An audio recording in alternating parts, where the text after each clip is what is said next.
Hi, everyone. Thanks for joining us over here on the RWA AI Dev Sprint today. Very excited to have Jon McBee from over at the XDC community joining us. He has a really interesting use case of like using agents in the real world, kind of running them locally, setting it up, and how he's done it. I believe he's mainly got a background in industrial engineering, so this is in automation. So it's a really interesting use case of somebody diving in there and building the tooling that they need and how this technology kind of unlocks that. That being said, I'll let you do your own intro. I'll hand it over to you, Jon. All right, thank you. So my name is Jon McBee. I'm one of the co-founders of the XDC community, and just generally interested in new technologies, which has kind of got me into blockchain way back in 2017-ish time frame. And also I'm looking into AI stuff now. So this RWAI Dev Sprint was particularly interesting to me because it kind of marries those two cutting edge technologies of blockchain with real world asset tokenization, and then artificial intelligence and what you can do with AI, how AI makes things more accessible, how AI actually lowers the barrier to entry for a lot of difficult things. And one of the first things that I did, well, first thing I did was build my own chat client because I was curious how that works. Second thing I did was when MCP came out, we'll talk about what MCP is in a second, was to figure out how to use MCP as a tool, because it again lowers the barrier to entry for how to expose your agents or your clients that run or interact with LLMs to the outside world. And as Austin said, my background's in industrial automation, and so I've got a 20-year history of connecting machines to the outside world and talking to sensors, collecting data, analyzing data. So that's kind of where my specialty is that part of the world. So it made sense. The title for this is from MCP to MVP. I think Austin actually came up with that line, and I thought it was so good that I stole it for the title, even though it doesn't directly correlate to what I'm talking about. It's just a cool title. But the concept makes sense. MCP, and I'm going to show you how to use MCP with Claude Desktop as a very low barrier entry point. Makes it simple to connect AI to things outside of AI. And let's talk about what that means. So that's me. Agenda, I want to go through a brief history of generative AI just to kind of set some context for the conversation, because I think it's worth understanding what the past couple of years have looked like, how we got to where we are today, to kind of set the context for why MCP is important, what problems it solves, and then we'll walk through that, enter an MCP, show you an MCP example, a cool demo of how to use Claude Desktop to actually talk to the XDC network and do things. And then we'll wrap up with a little big picture discussion, kind of look at, now that we've seen where we've been, talked about where we are, kind of look into the future and understand where we're going and how fast we're going to get there. And that's really mind-blowing to me. Humans have a hard time conceptualizing exponential growth. And I think that is evident in how fast this technology is changing. We'll talk about that. So a brief history of generative AI. Before 2017, so in 2017, something kind of magical happened. We'll talk about that in the next slide. But before 2017, there were models out there that were generative, and they would work like this. They would work sequentially, where you could pass in a string of text, and it would take each word and it would embed it, create a vector. We'll talk about that in a second, and slowly try to build up an understanding of the world by passing in one word at a time. And it wasn't very good at the semantics of the sentence you're passing in. So it had a hard time linking together the meaning of the words kind of contextually. And so that's why before 2017, things like ChatGPT didn't exist, because they couldn't. We didn't have the technology that we needed yet. Everything changed when Google released a paper called Attention is All You Need. And that allowed this, so it introduced this technology called transformers. And that allowed the embedding of these words in vector space to happen in parallel. And it also created this notion of attention. So here's the paper from Google, attention's all you need. It's kind of the watershed moment in generative AI. And later on at the end, I'm going to show you a plot, and you can just kind of see that exponential curve that this created. So this is a big moment. I mean, humans are unique among other animals because we're good at passing knowledge from one generation to the next, and that allows us to maintain and grow that knowledge base and kind of advance as a civilization. And now we are able to put all of our knowledge into this, we'll call it AI, generative AI, and talk to it, which is crazy to me. And this all started a few years ago, and it's kind of triggering this wild advance in technology that we're going to talk about. And so we talked about transformers, the T and GPT. And so as these words come in to GPT, we look at the vector embedding for each word, and it looks at contextually kind of how these words relate to each other in the sentence, and it will try to predict the next word. And the simplest form, you probably heard people say this, these chatbots like ChatGPT and the LLMs are really just kind of stochastic parrots, where they're looking at the statistical probability of what the next word in the sentence is going to be. And that is true to a point. In fact, if we only did pre-training on these, which is where we build up these embedding vectors in this giant vector space with these parameters, like you probably heard about numbers of parameters per model and how that's an important metric. And we're talking about billions of parameters. GPT 4.5 was 1 point something trillion parameters. That parameter space is all these different embeddings and the contextualizing of the different embeddings, where you kind of get these concepts of the world built into vector space. And you can do cool things we'll show you in a second. But attention lets you do this in parallel. And that's why you need GPUs. One of the biggest regrets I have is not seeing this coming, especially being in crypto already, as this technology was coming into being. I knew well that GPUs were good for parallel computation, obviously for things like mining on a blockchain. Not seeing how valuable they'd be for this technology drives me crazy, because it would have been a simple investment, and obviously would have paid off. But so back to attention. So being able to do this in parallel on a GPU is what makes this all possible. It's why we can have 1.5 trillion parameters and train the model in a matter of months.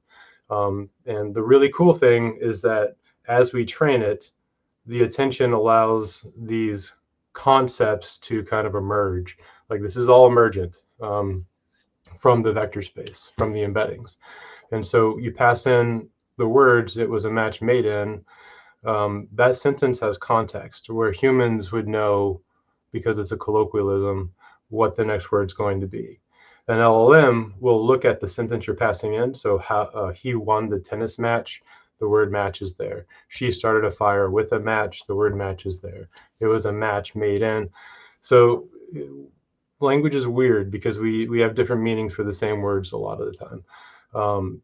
And that's why just a strict word lookup wouldn't be able to get you this kind of natural language that we see with LLMs. We can ask it a question and it feels like we're talking to a human, because it has this context, it has this worldview that attention gives it in its pre-training.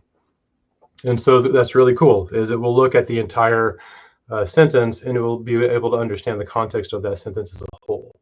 And it actually can kind of navigate a vector space. And so this is just a contrived example, but as it sees the words and as it looks at the embeddings and its parameters for the words, it starts to navigate its kind of conceptual vector space and does this vector math on it, so that it can predict with probability what the next word in the sentence will be. And so it was a match made in heaven. Now, this is obviously a silly example, but this is kind of how it works at a high level, where the LLM is going to come back and say, based on what I understand about the world, based on my pre-training, the next word in this sentence is probably this. And then it gives you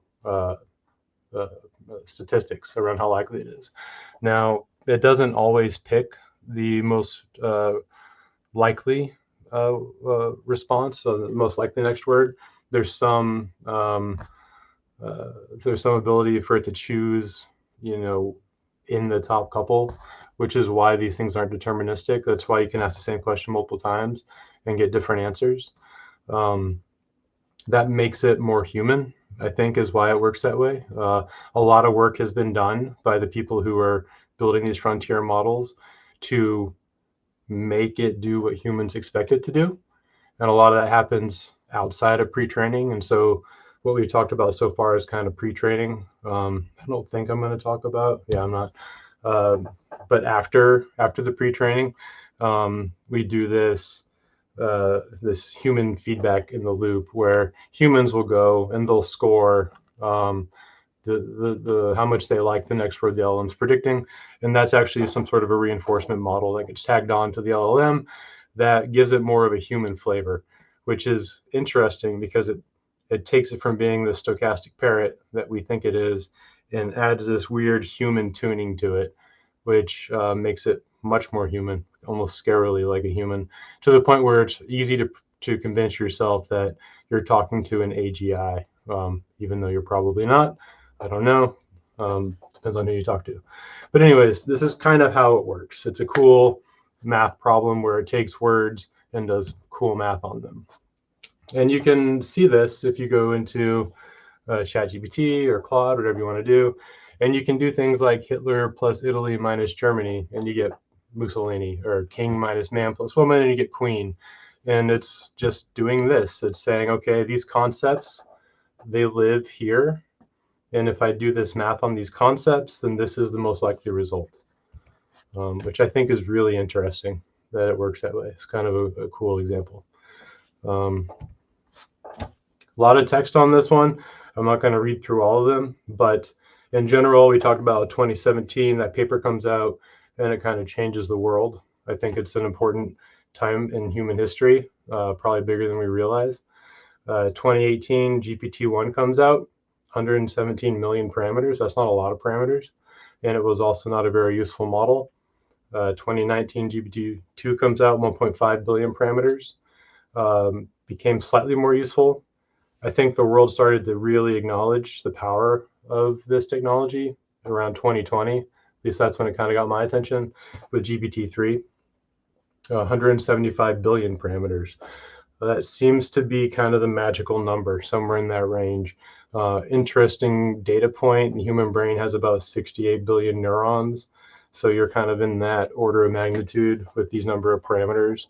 But going from 1.5 billion to 175 billion, and a lot of the frontier models now, they're not far off of that number. So GPT 4.5 was like 1.2 trillion, I think.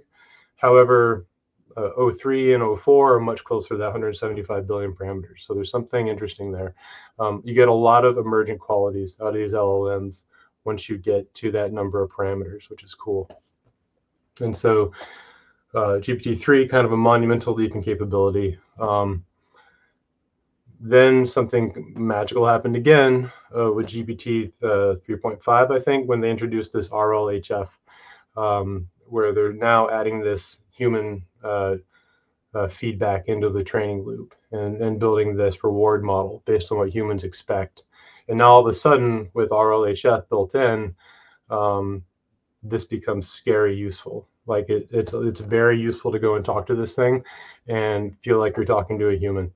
Obviously, back then, 2021, 2022, still hallucinations, which hallucinations is kind of a weird term here, because again, humans are strange. We like to give human attributes to things because it helps us understand those things better. And so saying that an LLM hallucinates isn't that accurate. It's just kind of the symptom, how the symptom looks from our point of view. It actually gives the LLM probably more credit than it deserves, because I don't think it's as complex as a hallucination. It's just lying to us on accident. It's kind of conflating fact with fiction. And part of that is it's been trained to give us what we want. And part of that training means it's better to give us what we expect than what we need sometimes. And so it will lie to us. But through things like prompt engineering, we can kind of mitigate that a little bit. And also through things like fine tuning, if you wanted to build a model that was for a very specific use case, you can fine tune it and train it with your own information. And that will also help a lot with that. But anyways, GPT-4, 4.0, then just this year, we're starting to see reasoning models, which is crazy to me too. And so we've got O3 and O4 mini out right now. Those are out within the last month or two. And these models will actually go through a chain of thought that's built in to the model itself. And so you ask it a question and it will go and it will think for time, sometimes minutes, sometimes an hour, depending on what tool you're using exactly and what question you ask it. And it gives you a much better answer. These improvements weren't due to an increase in training data. They weren't due to an increase in parameters. They were due to introducing this ability to think in multi-step. And so kind of go through, break the problem down, think through each step of the problem. As you learn something about the problem, it may cause you to go back and rethink a previous step. It can do all this automatically now through these reasoning models. It makes it much more human-like. If you've ever used deep research from OpenAI, it is hard not to think you're dealing with artificial general intelligence, in my opinion. It's very, very cool. So I'd encourage you to play with it. It's almost to the point now where I think the term is knowledge worker. So anybody who has to think as part of their job should be using this type of a tool to augment their work. It's getting to that point. And so that's kind of how we got to where we are, a brief history of how it works, what it's doing. Now let's talk about function calling. So one thing that limits LLMs, and one reason why I wouldn't say that we're at the AGI point right now, is that once you've gone through training, the knowledge base for the LLM is set. It's static. It doesn't change. You can't learn new things. And that is pretty limiting. It's something that humans are very good at, is learning new things about the world and incorporating that into our worldview and letting it drive how we interact with the world around us. And right now, AI can't do that.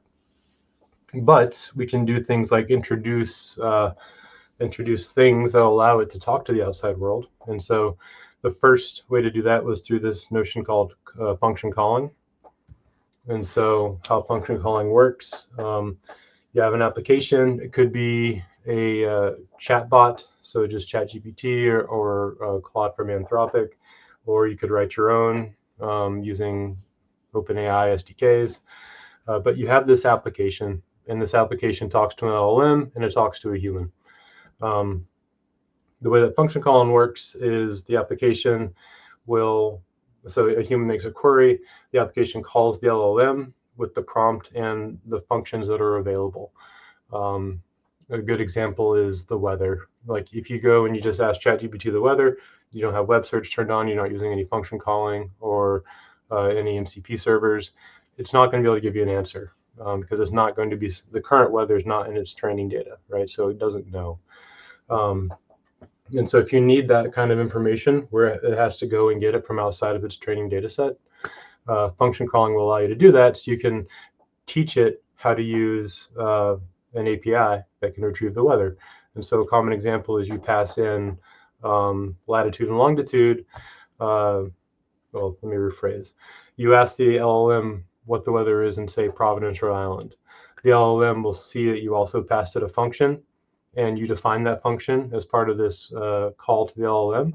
And you say, okay, I need to know the weather in Providence. I'm also giving you the ability to use this tool.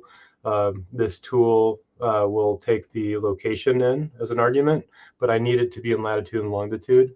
And then once you prep that call for me and format it, I will go and use what you formatted to interact with that API And so that's what we're seeing here. So the application gives the LLM the query as well as the function definition with argument structure.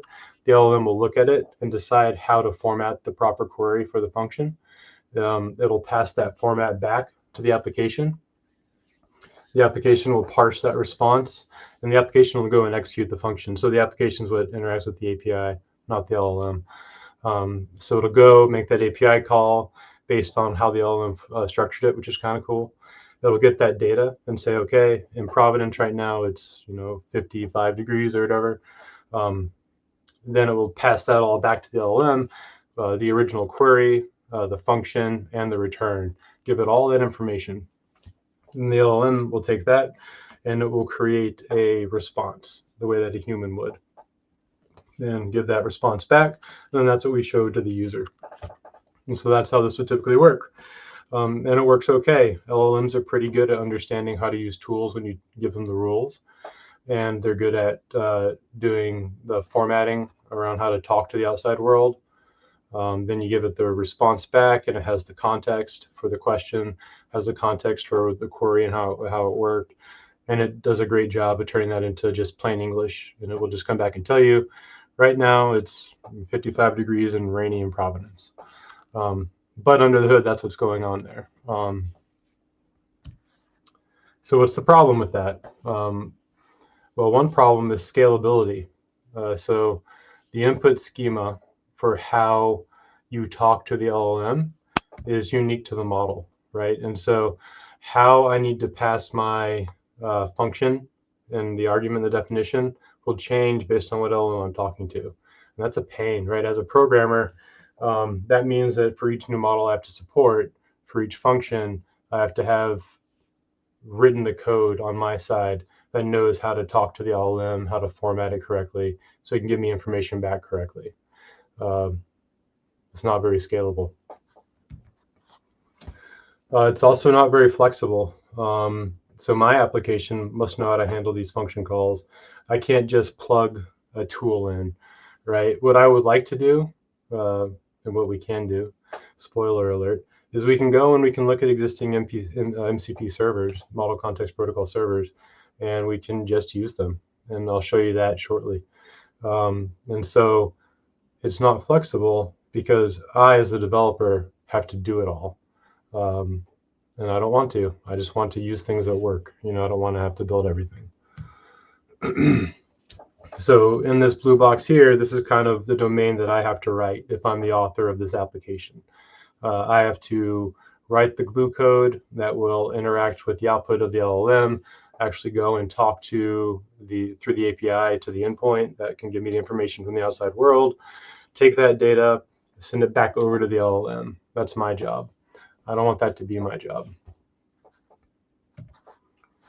And fragility. So it relies on the model's ability to correctly interpret and generate function calls. There's no standard tool for interaction, right? So there's no standards here. What we want is a standard way to do this type of work, because then we are more likely to get the same response with the same success rates across the board. And not just me, but somebody else doing the same kind of work. Makes the entire tool chain more useful for everybody. And then lastly, security. The LLM can interact with the API keys with full authority. It may even have access to the API's private keys, depending on how you structure it. And so that could be a bad thing. You're kind of giving the LLM keys to the kingdom, where anything that the API makes available, the LLM can just go and do, without your permission. It takes the human out of that loop, which some people might say is good, some people might say is bad. I think it's bad. I want to have some control. And so one thing you'll see with the MCP server is that the application actually requires the human to give the LLM permission to use parts of the server.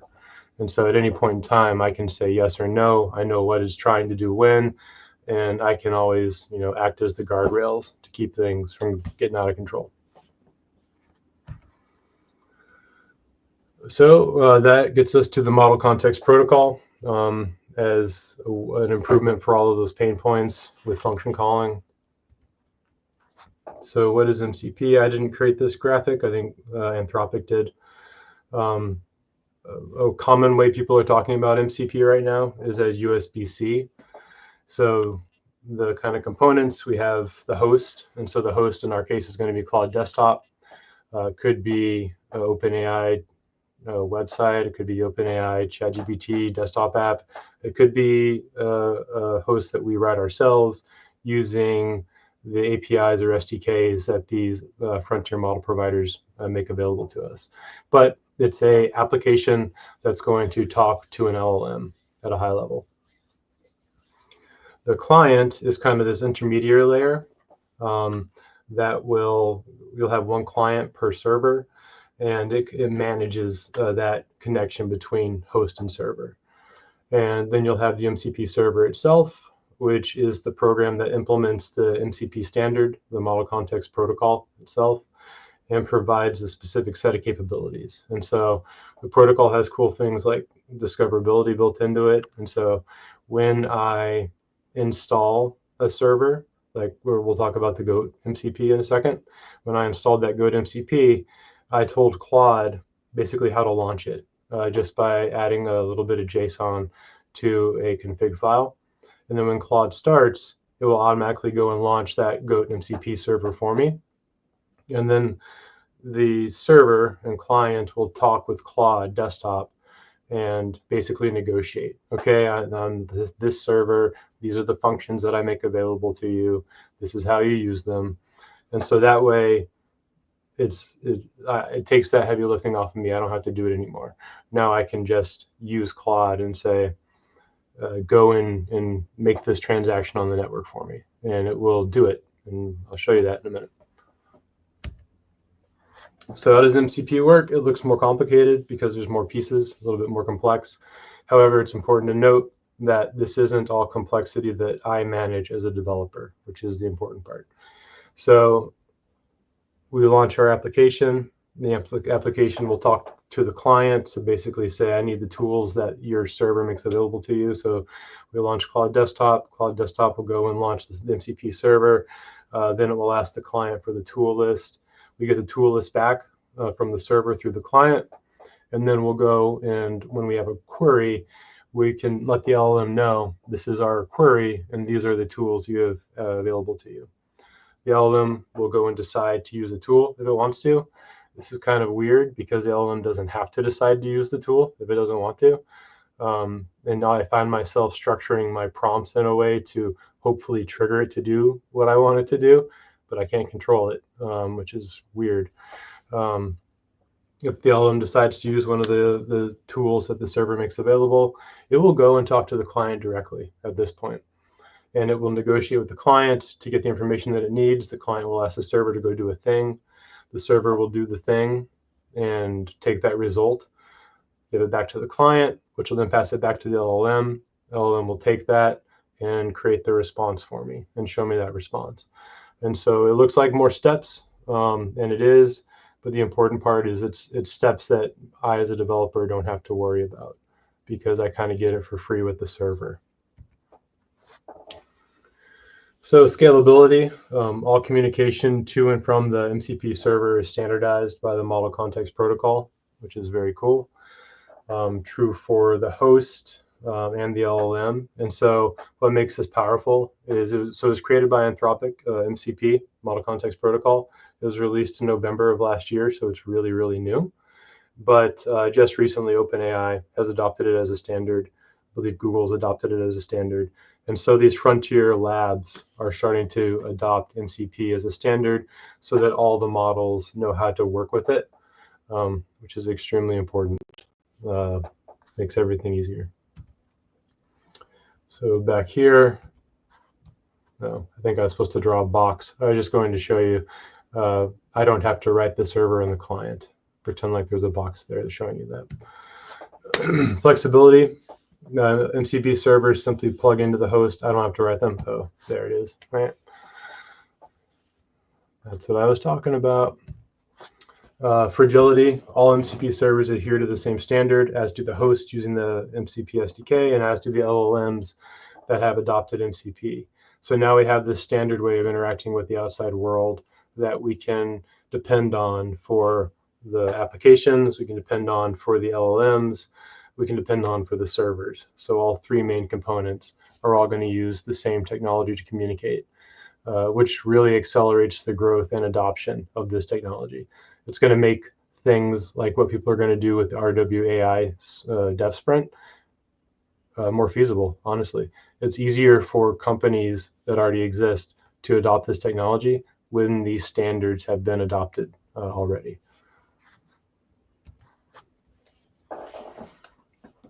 So just a little table kind of comparing. So for tool discovery, MCP, it's dynamic. I don't have to, when I say that, it's, as I mentioned, I don't have to do it as the developer of the client or of the host.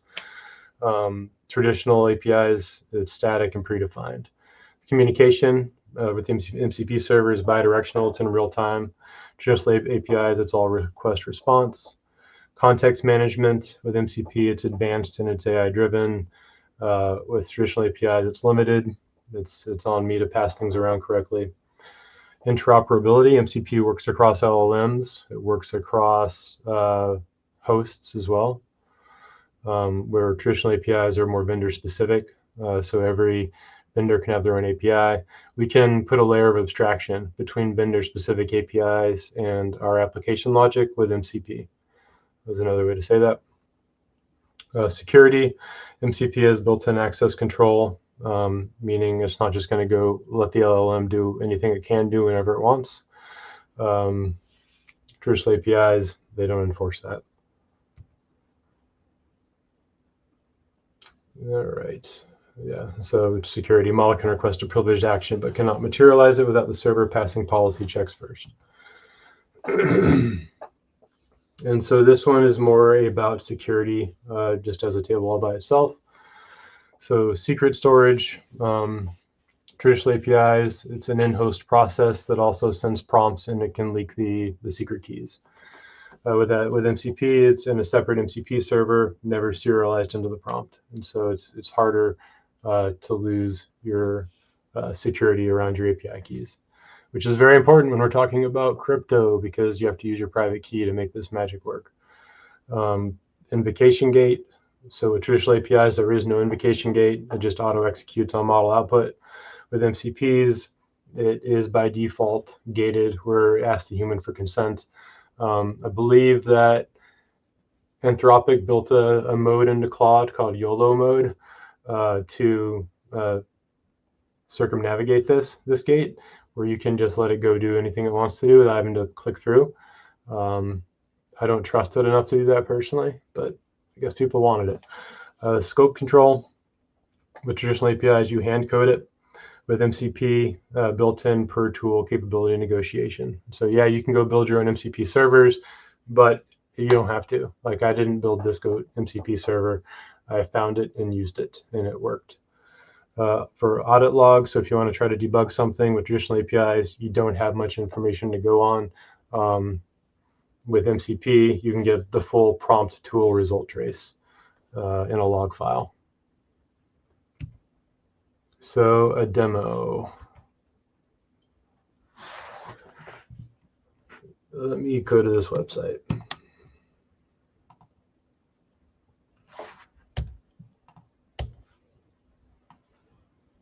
All right, I believe you can see this. So there is a model context protocol GitHub with a list of servers. These are all the different servers that I know about. I'm sure there's many, many more. There's a list of reference servers, and you'll notice that they're pretty encompassing. So there's GitHub servers, Google Drives, Google Maps, memory, different databases, SQLite, Postgres. You can add sequential thinking. These are all here to download and install. Third-party servers is a very long list. I encourage you to look through, especially if you're trying to build something for this dev sprint. You might find that some of the pieces you need already exist as MPC servers, and you just have to grab them and plug them into your agent. Community servers, again, it's an even longer list of community servers people are building. One thing I expect to happen is more and more companies will create, company deployed or driven MCP servers. An example would be Atlassian right now is under community. I think a few days ago, Atlassian made their own Atlassian MCP server. And I think that's going to be the trend, where instead of relying on the community to build these things, which can be kind of a pain because you end up with multiple MCP servers targeting the same solution. And which one do you trust? Which one do you use? Which one has the best support? It's hard to figure that out. And that's just an artifact of how new all of this technology is right now. But we keep scrolling all the way down. I won't go through all of these. I encourage you to look through them, though, for your dev sprint. We have, under resources, awesome crypto MCP servers. So let's open that tab. And this kind of scopes it down for us. And one of these is GOAT. Right? So there's a GOAT model context protocol server. It goes through the setup. So how to first go and get it from Git, and then how to install it, how to build it. It's very simple. It's just a few commands. Then there's an example directory for model context protocol. It goes and talks you through how to set up the support files. So it's very easy. You just have to update the JSON file. Then if you're going to use it with Claude Desktop, you just update this config. So let's look at that real quickly. So this is the folder with the Claude Desktop config. I've got it open here. You can find that folder through Claude. I'll show you how in a second. This one, right? And so this will just define the MCP servers that Claude can know about, that Claude is going to launch when Claude starts. I've got two listed here. One is sequential thinking. It's just kind of a nice server to always have. The second one is GOAT EVM. And so I've gone through and set this up so it can talk to the XDC network. So you have to put your private key here. This is not my private key. This is just a demo file, which is why I'm showing it to you. I think this is a pretty weird thing to do, to put your private key in a file like this, especially because if you are an early adopter for this tech and you're downloading community MCP servers, it seems like a pretty easy attack vector. If you know somebody is operating in crypto and playing with MCP, maybe they've got a private key in an environment file like this, you can write your own MCP server so that it can go, and if the user gives it access to the local disk, the files on local disk, go and get this information for you. So just keep in mind that this is crypto and private keys are private keys. And if you put it out there, you have to understand the risk that somebody might take it from you. So you just simply update the private key, the RPC provider for the XDC network. This just points to the application, the actual server, and this is how we're going to launch the server. These things are defined here. So once this file has been configured correctly, one other thing I'll mention, by default, this server doesn't know how to use the XDC network, like the code to do that. It wasn't set up that way, but it's a pretty simple change. There's this file here, evm.typescript, and all that I had to do was come and change what chain I wanted to point at. So go and modify this file here, or this at this location. There's this xdc.typescript folder or file. Sorry, this actually ships with the repository, so I don't have to create this. It was just already there. I just had to update this file to point to that file. So just put xdc here, put xdc here, and now it's going to talk to the XDC network just fine. Without making that change, it can do some of the things because it's targeting EVM compatible chains, but it can't do all the things. When I say the things, I mean the different functions that the MCP server makes available.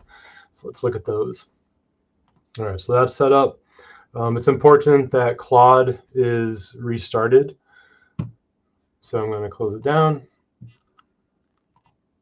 I'm just going to quit Claude. I'm going to reopen it. All right, so here's Claude Desktop, opened from scratch after you change your definition file. If you go here, you can see the two MCP servers that I have set up. So I have sequential thinking and I have Goat EVM. These are the different things that the Goat EVM MCP server can do. And so these are the things I'm going to try to use, some of them. So get address, let's start there. So if I go and ask Claude, what is my XDC address? It's going to think. Now, the LLM decided that based on the tools it knows about, instead of just hitting its training data, it would make more sense to go and talk to the MCP server. I think that's a good idea, so I'm going to allow it. So this is the gate I was talking about. This lets me stop it from doing whatever it wants to do, which I think is good. So I'm just going to hit allow once because I always want to know what it's doing. All right, so when it got that response, gave it back to the LLM, then the LLM formatted this message for me. My XDC address is this. Is there anything I want to do with it? Let's ask what our balance is.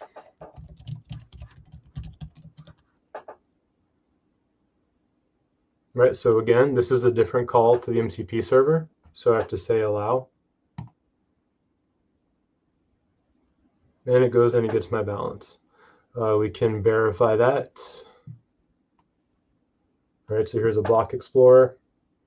And that is in fact my balance. Let's try to send some XDC. I'm always polite to these LLMs for some reason, even though it costs more money. Let's say please send 10 XDC to, and I've got another address here. So one thing I'll show you, XDC prefix on this address. Let's try to send it. Let's allow it to talk to the MCP server. Uh-oh, we have a problem. So the MCP server wants it to have a 0x prefix, and so it's telling us that. This is kind of cool. We got that error code back from the server, client passed it to the LLM then parsed it for us and said, oh, the address is invalid, needs to start with a 0x. So let's do it again.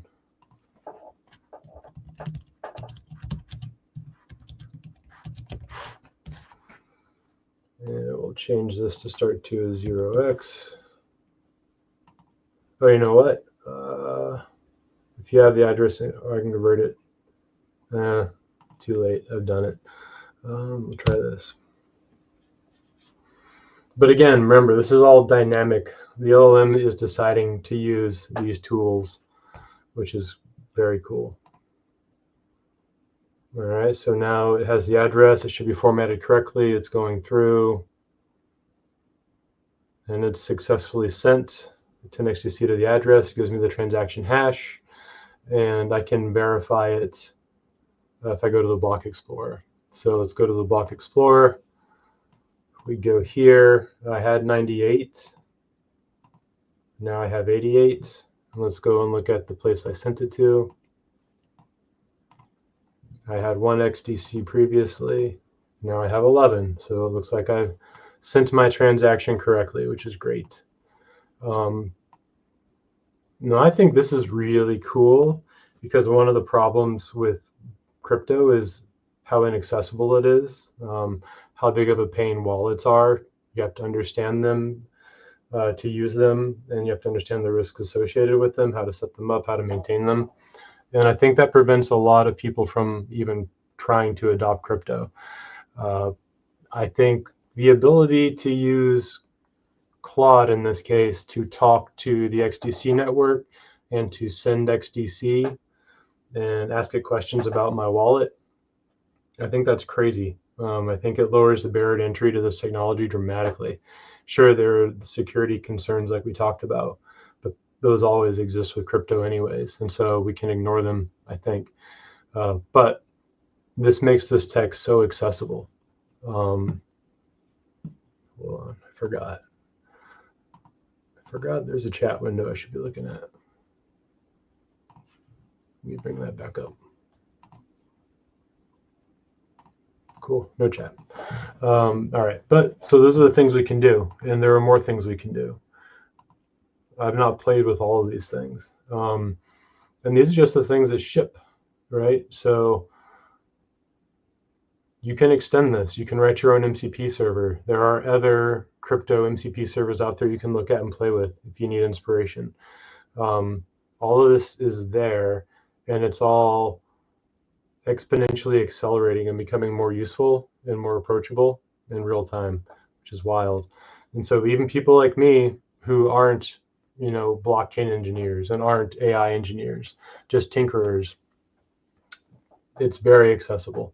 So without much effort, you can get these things set up and working and do interesting things, right? So now I have Claude that's able to go and talk to the XDC network. I could set up other MCP servers, and I could ask Claude to do like multi-tool use requests, where I could say, go and it was a contrived example because I didn't have them planned already, but go interact with my Gmail, then go and schedule a meeting on my calendar, and then go and send 10xDC to Austin for setting this meeting up. I can just ask it to do all those things with human language, and it will go do them for me while I do other things.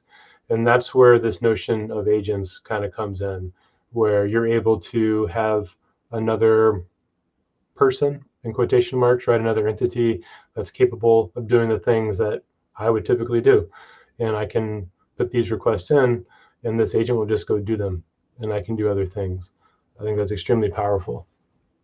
So that's the demo.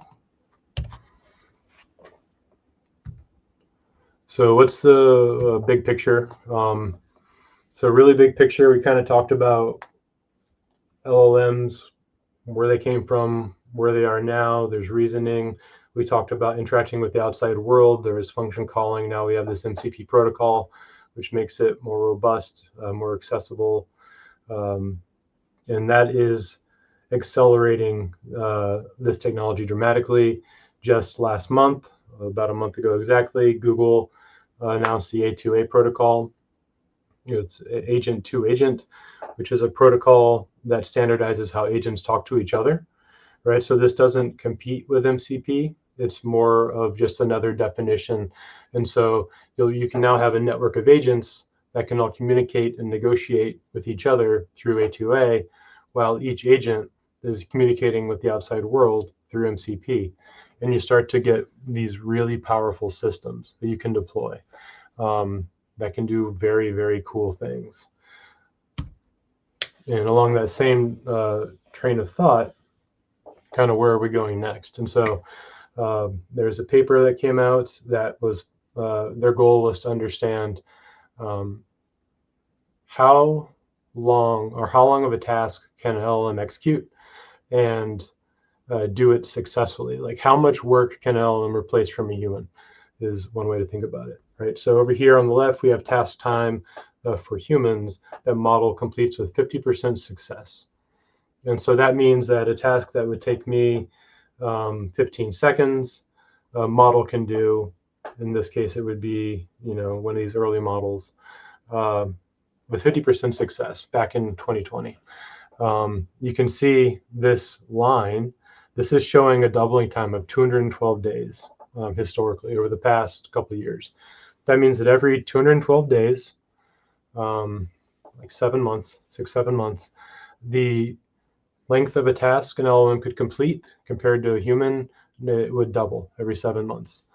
Now, as of the end of 2024, with these newer models, we're seeing that rate change to every 3 months. So every 3 months, the length of time for a task for an LLM doubles. And so if we look at this plot, right now, we're somewhere in the ballpark of an hour.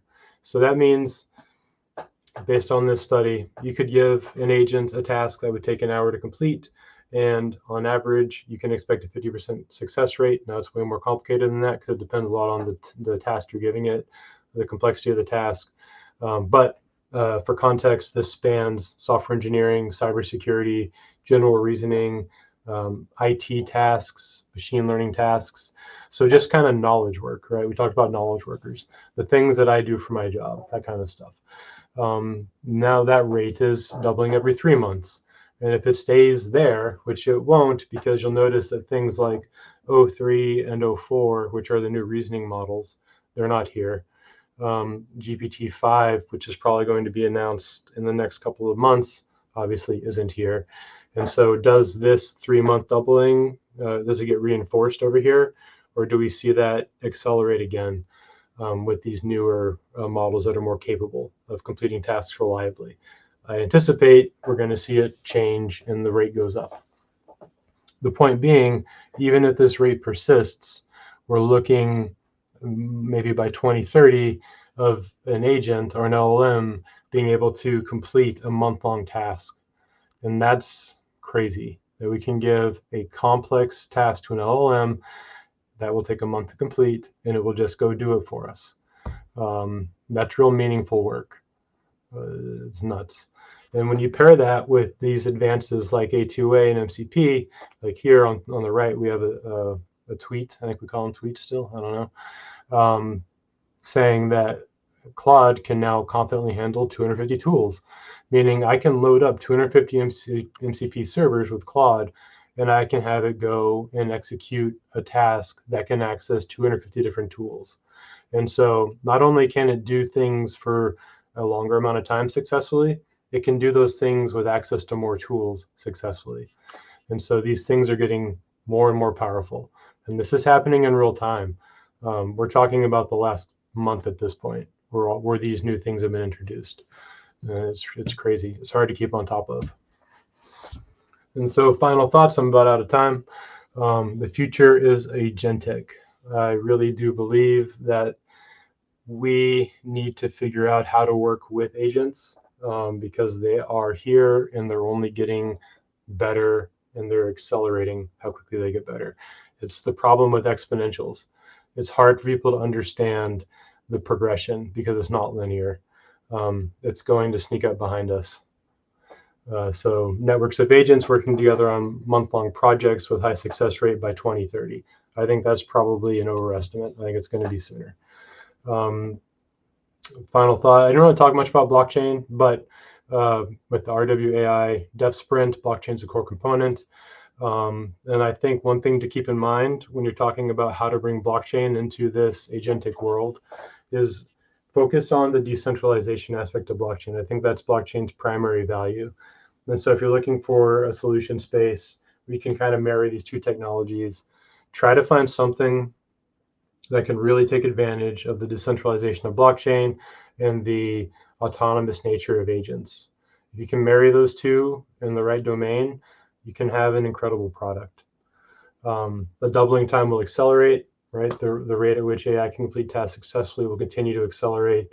There's no way it's going to be constant at 3 months. And humans have a very hard time thinking exponentially.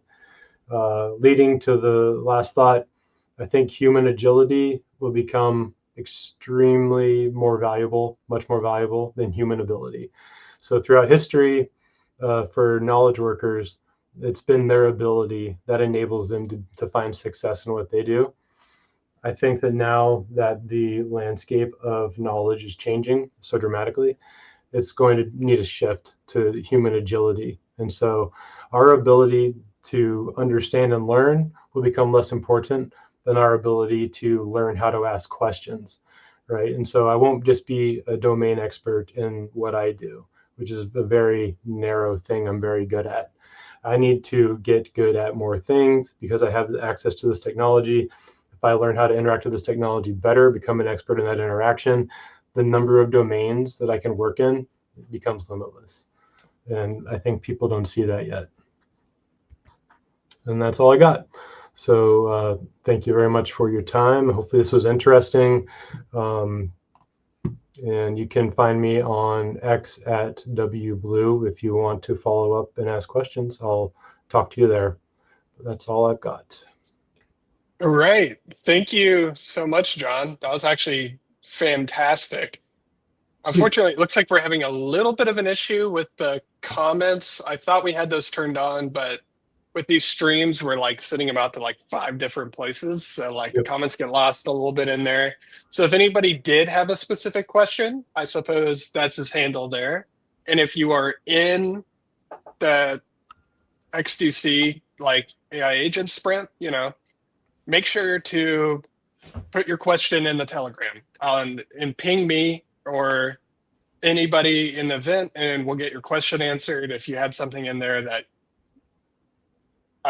you wanted to ask, but unfortunately it got lost in the sprawl across all the different platforms. But yeah, that was fantastic. I definitely got inspired by that. But yeah, thank you so much, John. Yeah, thank you for the opportunity. Appreciate it. Fantastic. Well, I'll yeah, we're just about at the top of the hour, so we'll probably call it here. But yeah, if you have any questions, make sure to also post them in the Telegram group, or I guess find John on Twitter. Mhm. His handle's right there. And we'll see you in the next workshop. Thank you, everybody. Thank you.